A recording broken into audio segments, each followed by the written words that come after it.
سورہ اعراف کے دوسرے رکوع میں قصہ آدم و ابلیس قرآن حکیم میں دوسری مرتبہ بیان ہو رہا ہے۔ اس سے پہلے یہ سورہ بقرہ میں اس کے چوتھے رکوع میں آ چکا ہے۔ البتہ آپ دیکھیں گے کہ اگرچہ یہ قصہ جو ہے قرآن مجید میں 7 مرتبہ آیا ہے، 6 مرتبہ مکی صورتوں میں اور 1 مرتبہ مدنی صورت میں،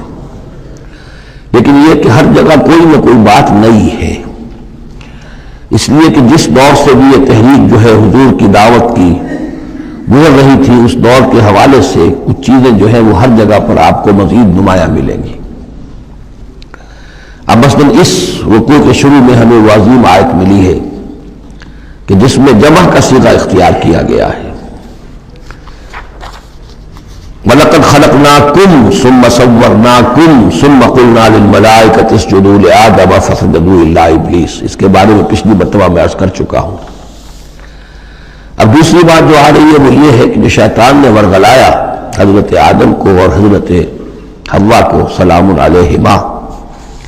کہ جس درخت کا پھل کھانے سے اللہ تعالیٰ نے انہیں روک دیا تھا، کسی طریقے سے ورغلا کر انہیں اس درخت کا پھل کھانے پر آمادہ کر لیا۔ اس کے لیے لفظ آیا فوسوس لہما۔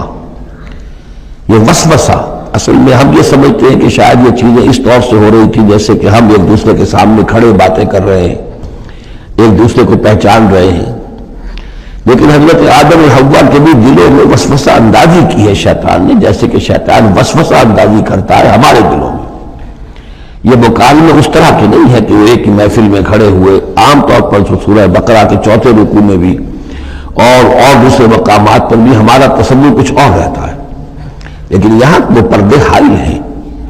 ابلیس جو ہے وہ یقیناً جو ہے جنات میں سے تھا، حضرت آدم علیہ السلام کے لیے اس وقت بھی وہ انویزیبل تھا، لہذا لفظ جو آیا ہے فوسوس لہما الشیطان، وسوسہ ان کے دلوں میں ڈالا۔ لِيُبْدِيَ لَهُمَا مَا وُرِيَ عَنْهُمَا مِنْ سَوْآتِهِمَا۔ اب یہاں خاص طور پر ایک بات آ رہی ہے، اس کو ہم متشابہات ہی میں شمار کریں گے۔ یہاں ایک خاص اثر ظاہر کیا جا رہا ہے کہ شجر ممنوع تھا، اس کا پھل کھانے کا ایک نتیجہ برآمد ہوا، اور وہ یہ ہوا کہ حضرت آدم اور حوا پر ان کی شرمگاہیں جو ہیں وہ نمایاں ہو گئیں۔ یا تو ایسا ہے کہ پہلے انہیں شعور نہیں تھا، اب شعور پیدا ہو گیا، یا یہ کہ انہیں کوئی خاص لباس جنت کا حلہ اللہ تعالیٰ نے عطا کیا ہوا تھا، وہ لباس اتر گیا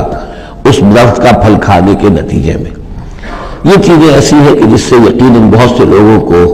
کچھ قیاس آرائیوں کا موقع ملا ہے۔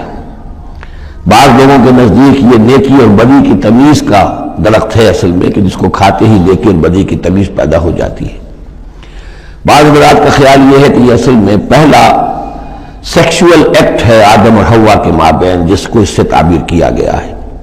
یہ مختلف آراء ہیں، مختلف جو ہیں اس میں قیاسات ہیں، لیکن صحیح بات شکل یہی ہے کہ اس کے ضمن میں ابھی ہمیں اس کو متشابہات ہی کے دائرے میں رکھ کر اور اس کے بارے میں کوئی قطعی اور حقیقی اور یقینی رائے جو ہے قائم کرنے کی کوشش نہیں کرنی چاہیے، تاکہ کہیں اور معلومات جو ہے ہماری سائنس کے ذریعے سے اکتشافات اور معلومات کا دائرہ اور وسیع ہو جائے تو اس سے ہم پہنچ جائیں اس کی کنہ تک کہ وہ درخت کون سا تھا۔ لیکن یہاں ظاہر کیا گیا ہے کہ شیطان نے جو وسوسہ اندازی کی ان کے دلوں میں وہ یہ تھی فوسوس لهما الشیطان ليبدي لهما ما وري عنهما من سوآتهما وقال ما نهاكما ربكما عن هذه الشجرة، اور اس نے کہا، یہ وسوسہ اندازی کی کہ نہیں روکا ہے آپ دونوں کو آپ کے رب نے اس درخت سے، الا ان تکونا ملکین، مگر یہ کہ کہیں آپ نہ ہو جائیں فرشتے نہ بن جائیں، او تکونا من الخالدین، یا ہو جائے آپ ہمیشہ رہنے والے۔ اب اس میں سیدھی سی بات یہ ہے کہ فرشتوں کو تو جھکایا گیا حضرت آدم کے سامنے، تو فرشتہ بن جانا کون سی بہت بڑی بات تھی،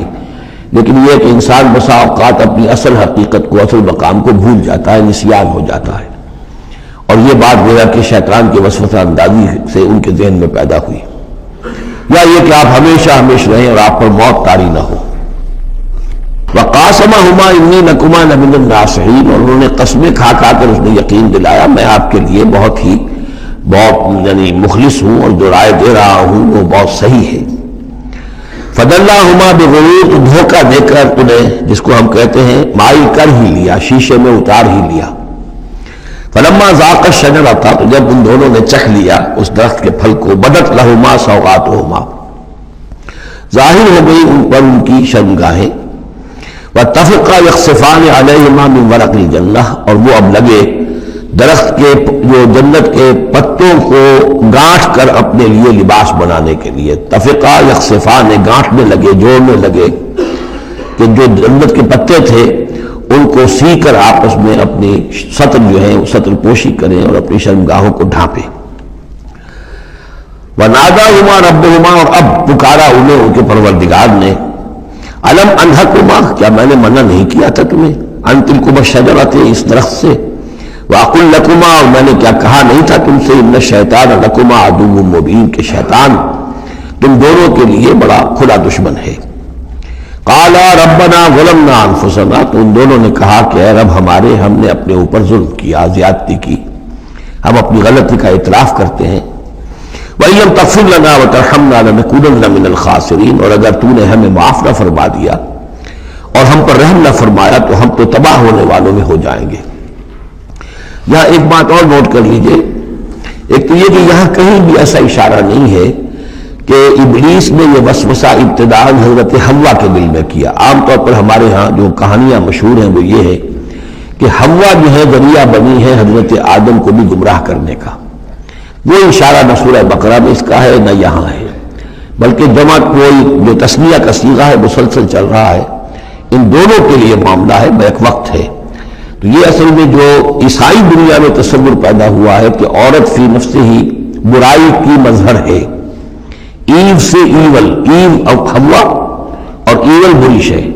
یعنی عورت فی نفس ہی برائی کی جڑ ہے۔ چونکہ ان کے ہاں رحمانیت پیدا ہوئی، شادی نہ کرنا جو ہے وہ گویا کہ اعلیٰ روحانی زندگی کے لیے شرط قرار پایا، عورت سے قرب اور تعلق جو ہے وہ بڑی گھٹیا بات، دنیا داری کی زندگی، حیوانی زندگی قرار پائی۔ تو یہ تصورات قرآن میں کہیں نہیں ہے۔ یہ تو جیسے کہ آدم کا معاملہ تھا ویسے حوا کا معاملہ تھا، اور شیطان نے دونوں کو ورغلایا ہے اور دونوں نے اللہ سے معافی مانگی ہے۔ دوسرے یہ کہ یہاں نوٹ کر لیجئے کہ یہاں یہ بتا دیا گیا کہ وہ الفاظ کیا تھے۔ وہاں سورہ بقرہ میں ہم پڑھا آئے فَتَلَقَّىٰ آدَمُ مِن رَبِّهِ كَلِمَاتٍ فَتَابَ عَلَيْهِ، حضرت آدم کے دل میں جو ایک سخت پشیمانی کے جذبات پیدا ہوئے تو اس کے لیے الفاظ خود اللہ تعالیٰ نے تلقین فرما دیے، اور وہ الفاظ یہ ہیں ربنا ظلمنا انفسنا وان لم تغفر لنا وترحمنا لنكونن من الخاسرین قال اهبطوا بعضكم لبعض عدو، اور اللہ نے فرمایا کہ اب اترو یہاں سے۔ حبوط کے بارے میں گفتگو میں سورہ بقرہ میں کر چکا ہوں، تم ایک دوسرے کے دشمن ہوگے۔ عداوت جو ہے وہ چل رہی ہے، شیطان اور اس کی ذریت اور حضرت آدم کی اولاد، اس کے مابین تو سب سے بڑی دشمنی ہے، مستقل دشمنی ہے۔ باقی یہ ہے کہ انسانوں کے اندر بھی آپس میں دشمنیاں چلتی ہیں۔ وَلَكُمْ فِي الْأَرْضِ مُسْتَقَرٌّ وَمَتَاعٌ إِلَىٰ حِينٍ، اور اب تمہارے لیے زمین میں ٹھکانہ ہے اور ساز و سامان ہے، ضرورت کی چیزیں ہیں، إِلَىٰ حِينٍ، ایک وقت معین تک کے لیے، یہ ابدی نہیں ہے، ہمیشہ کے لیے نہیں ہے، ایک خاص وقت تک کے لیے تمہیں وہاں رہنا بسنا ہے، اور وہاں رہنے بسنے کے لیے جو ضروری چیزیں ہیں وہاں فراہم کر دی گئی ہیں۔ قال فیہا تحیون وفیہا تموتون ومنہا تخرجون، ساتھ یہ بھی فرما دیا کہ اب اسی زمین میں تم رہو گے اور اسی میں تم مر کر داخل ہو جاؤ گے، فیہا تموتون، اسی میں مرو گے، ومنہا تخرجون، اور اسی میں سے تمہیں دوبارہ نکال لیا جائے گا بعد سے بعد الموت۔ یا بنی آدم قد انزلنا علیکم لباسا یواری سوآتکم وریشا، اب یہاں ایک جو یعنی ایک راہبانہ تصور ہی، الٹا قسم کا راہبانہ تصور جو ہے یوں سمجھیے کہ پیدا ہو گیا تھا عرب کے لوگوں میں بھی۔ وہ سمجھتے تھے جیسے آج بھی دنیا میں نیوڈسٹ سوسائٹیز جو ہیں وہ کہتے ہیں لباس ایک تکلف ہے، خامخواہ جب انسان کو اللہ نے پیدا کیا تو کوئی لباس نہیں ہوتا، پھر حیوانات کا کوئی لباس نہیں ہے، یہ خامخواہ ایک تکلف ہے انسان نے جو اپنے لیے اختیار کر دیا ہے۔ عرب میں یہ رواج پڑ گیا تھا کہ مادر زاد برہنہ ہو کر مرد اور عورتیں طواف کرتے تھے خانہ کعبہ کا، اور یہ گویا کہ بڑا اونچا کام تھا، گویا کہ ہر تکلف سے، یعنی بہرحال اب بھی ہم طواف کرتے ہیں تو صرف 2 چادریں ہوتی ہیں، انہوں نے کہا کہ وہ چادروں کا تکلف بھی کیا کرنا ہے، بس جیسا بھی اللہ نے پیدا کیا ہے مادر ذات برہنہ مرد اور عورتیں جو ہیں وہ طواف کرتے تھے، اور اس کو بڑا نیکی کا کام سمجھتے تھے، بہت یوں سمجھیے کہ اپنی یعنی سیلف اینیہیلیشن یا اپنی نفی ذات جو ہے اس کا بہت بڑا مظہرہ تھا. اب اس کی یہاں تردید ہو رہی ہے. یا بنی آدم، آدم کی اولاد، قد انزلنا علیکم لباسا، ہم نے تم پر لباس اتارا ہے،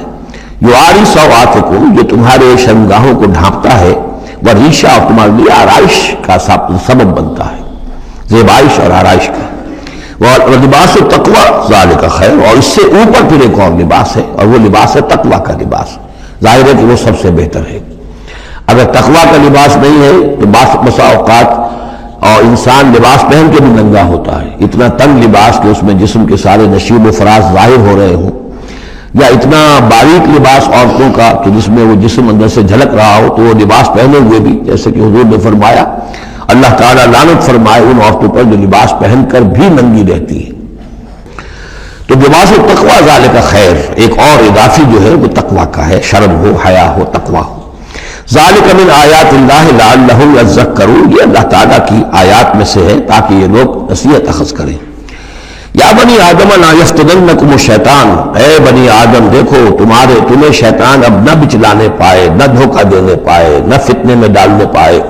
کما اخرج ابویکم من الجنہ، جیسے کہ تمہارے دونوں ماں باپ جد امجد اور اماں حوا کو اس نے نکلوا دیا تھا. کما اخرج